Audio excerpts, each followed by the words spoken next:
Okay, part 2 of hand taming my male tokay. This guy is taking a lot longer than the female. The female has already even eaten on my hand. So she's still very flighty. She's still having some issues with that, but she is overall being a lot more receptive. But what I'm gonna need to do is get this big guy out again. And he is very defensive, very aggressive, and very loud. So just gotta get him out of here so that he can be less defensive and more just in fear mode, so that I can hand tame him and teach him that biting me is stupid. Look, see how aggressive? See how cute that little angry face is? And now, just gonna sit down, gonna look at him. Now I'm gonna put my hand close to him, gonna put my hand under his chin, massage his chin a little bit, go around, and close my hand around him. Hey. Hey, this is not gonna get you what you want. I know you want something. This is not gonna get you that. Look, dude, this behavior is naughty boy behavior. My male tokay is a naughty boy. See? Now I've got him. Now he can't do anything. So now I'm gonna let him know that when I grab him, he's not a prey. And what I'm actually gonna do, because he needs food, because they've not been fed in a while, as is apparent by the striations and bagginess of their scales. What I'm gonna do is first I'm gonna get him to open up his mouth. I'm going to grab a little roach. I'm going to let him chomp right on it. And he's going to chomp hard on that guy. And he's gonna swallow it like a good boy.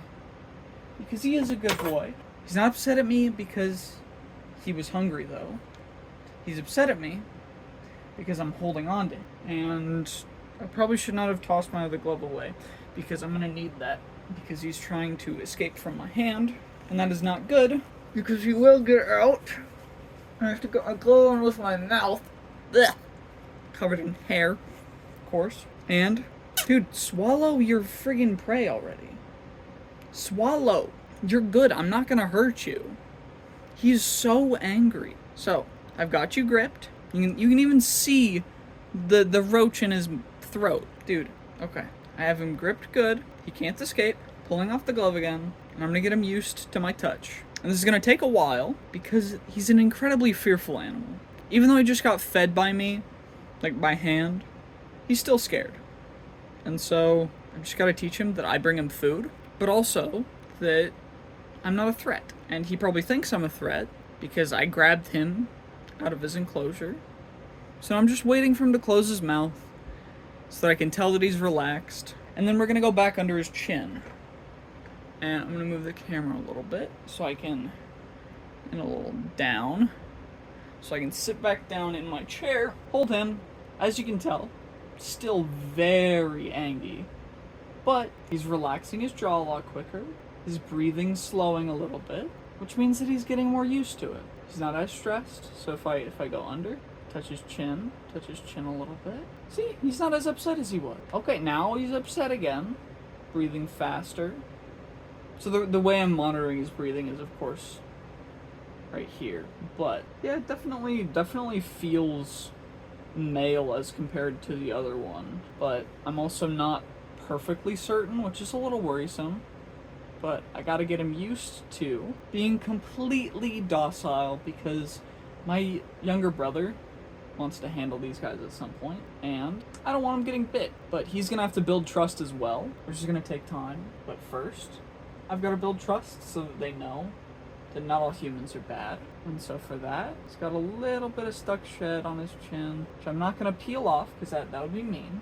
And it also could potentially hurt him, so. But they also need a very good misting, because they are supposed to be in a very humid habitat, and this isn't as humid as it should be, especially for the temperature. The temperature is taking away a lot of the humidity, which is a bummer. But chin, opening up the mouth again, but not as much. Okay, there we go, that's more, because you can see my eyes directly. But he's gonna have to get used to that, because not everyone's going to not give him eye contact. So I'm just taking the time again to teach him that I am not a threat, that I'm not going to hurt him, and that he's all good.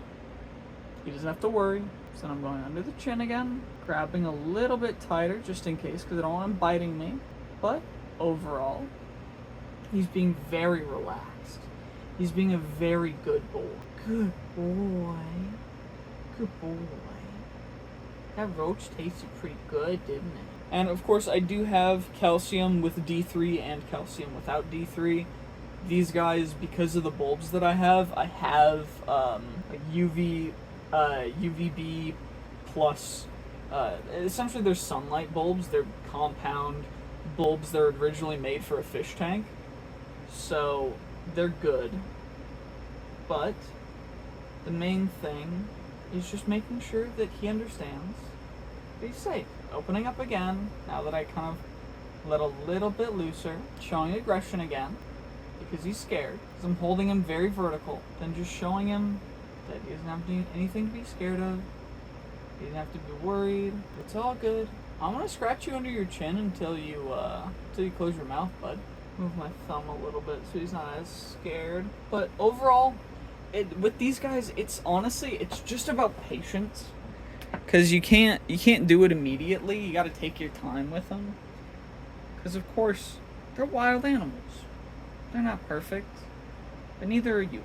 In fact, you're probably less perfect than they are. Because they're just really cuties. They're sweeties, and they just want to be safe. And so now, under the chin again, till he opens up all the way, and then I'm just gonna leave a finger on his forehead. Massage your forehead.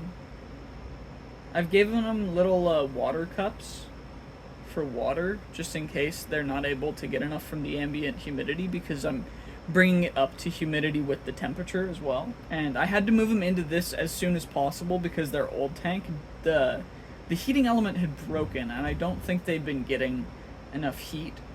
So instead of waiting a week, I had to move them in here, and then after a couple days, now I'm able to acclimate them to being actual pets as opposed to being kind of like a display animal. Because most tokays, most people get them and they use them as like a display animal, and that's not what I do.